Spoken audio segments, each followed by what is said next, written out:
All right, we're now being joined from Benin by the former Deputy Governor of Edo State, Lucky Imasuen. Lucky, glad to have you join us.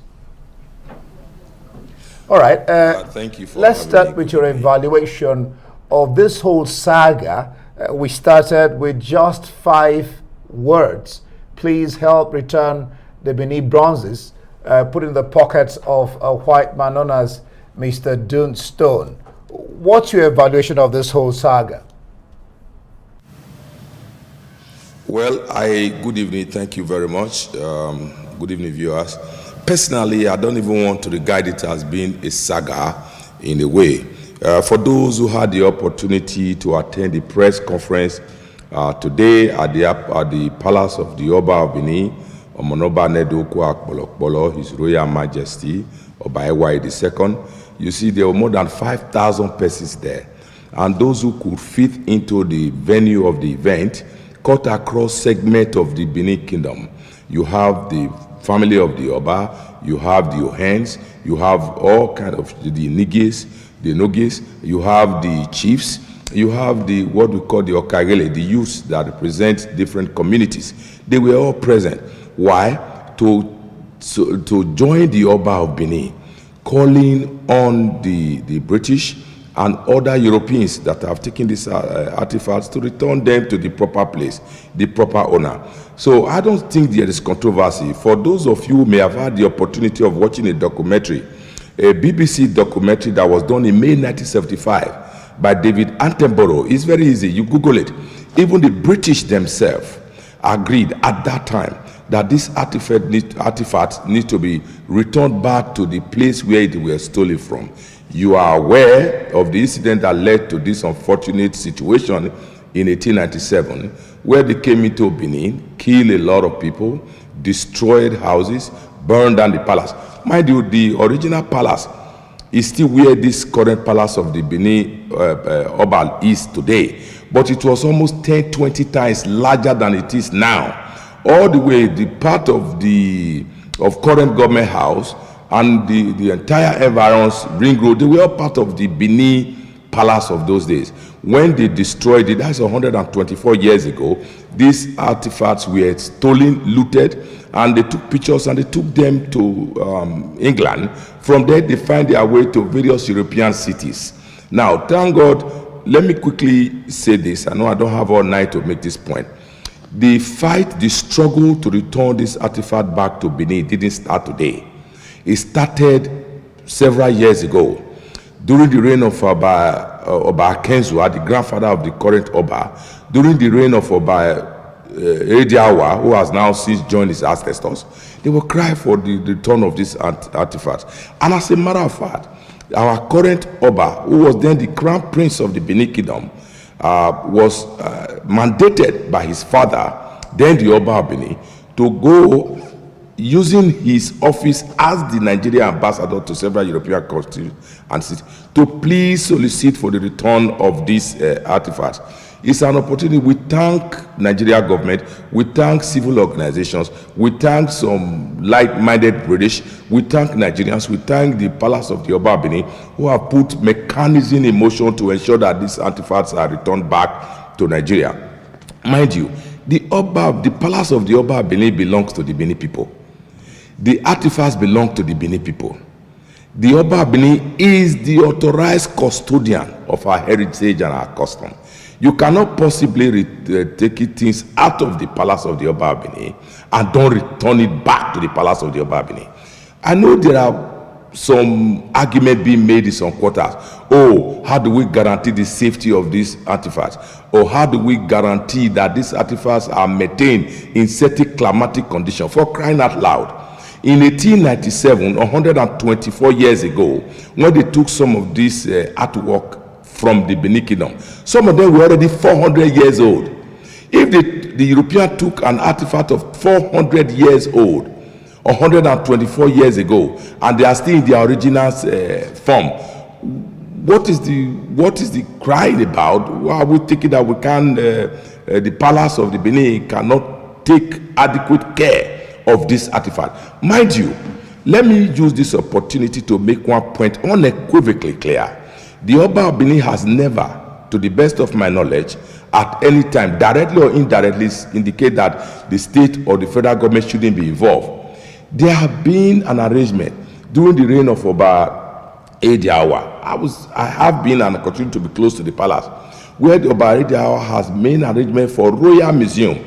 And to the best of my knowledge, there's a location directly opposite the palace of the Oba of Benin, where there's a large expanse of land. They have even acquired more. I don't see the problem why a reasonable, or rather a responsible government not meet with the owner of the artwork that we're taking and jointly get together on how government, federal, state, or local, can help the palace build a formidable museum that can house these artifacts for the benefit of the Benin people, for the benefit of Nigerians, for the benefit of West Africa, for the benefit of Africa, and for the benefit of the entire world. And I also am not among those. You've made quite a number of important points there. The fact remains that the Oba of Benin is the original owner and custodian of Benin customs and tradition. The question then would be, can a compromise be reached where you have the governor insisting that, he wants private trustees to have custody of this, very, very valuable artifacts? What then, what really should happen to get, to reach a compromise? But thank you very much. It's an insult of a major proportion for anyone, irrespective of their size or political persuasion, to suggest, directly or indirectly, that the taking of this artifact should be given or should be received or managed on behalf of the Benin Kingdom by a Legacy Restoration Trust or any other organization for that matter. When the original owner, when the location, the institution, the Benin Empire is still in existence, I don't understand. To me, there is no place. I don't think there is misunderstanding here. Were these artifacts taken from the Benin Kingdom? Yes. When was it? 1897. From where? The Oba Benin Palace. These three facts I've just given you. If anyone has a contrary opinion, he or she is free to say so. Then if there is a contrary historical opinion on the matter, then there might be maybe argument or dispute. For me, I think there is a lack of communication on the part of government. The Royal Majesty has made the point unequivocally clear on behalf of the Benin people that this artwork, this artifact belong to the palace. Let me tell you, 400-500 years ago, there were no telephone, no picture, no form of record keeping.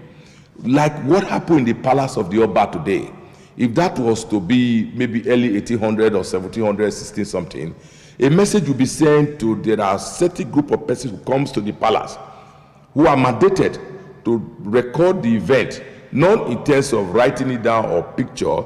They come from a group. Let me come in there. Still talking about the government. The Edo governor was on the entourage to Germany with the Minister of Information. Tell us about what he calls a transformational museum being built to house these artifacts.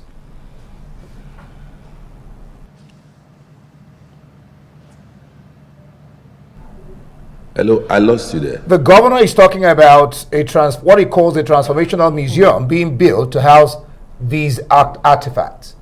Talk to us about it. Well, I don't know if you can hear me. I think I heard you something about transformational museum. And that's what I've just said. If you can hear me clearly, that the institution of the Benin Kingdom, headed by the Oba of Benin, is still very much vibrant. Why would this, the receive or management otherwise of these important artifacts be placed in the hands of a private organization? From what I have read, some of those people who will be sitting in the board or be charged, given the full responsibility of managing some of these artifacts some are even from Ghana. I'm not in any shape or form suggesting, as long as they are Africans, they are brothers, but this thing was taken from us, bring it back. Let me also use this opportunity to inform your viewer that in 1938, there was a second of the dress worn by the Oba that was returned back to Oba Akenzwa.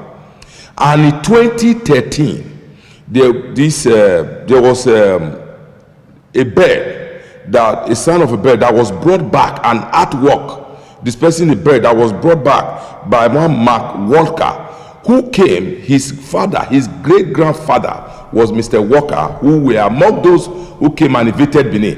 They brought this artifact back, back to Oba Irediawa, and they are still physically there today. Let me ask this very, very quickly. What does it really matter where these artifacts are? There's a school of thought that says these artifacts would actually do better if they're, in Europe, maybe in the UK, or even Germany, as they would have more value. What do you think about that? I quite agree with the school of thought that said, look, this artifact being in Europe and many European cities has even brought more light, more knowledge to the great kingdom of Benin. Even if they are bringing maybe 95, 96, 97%, maybe 2% left over there to teach others what they did to this kingdom, this great kingdom, over 124 years ago.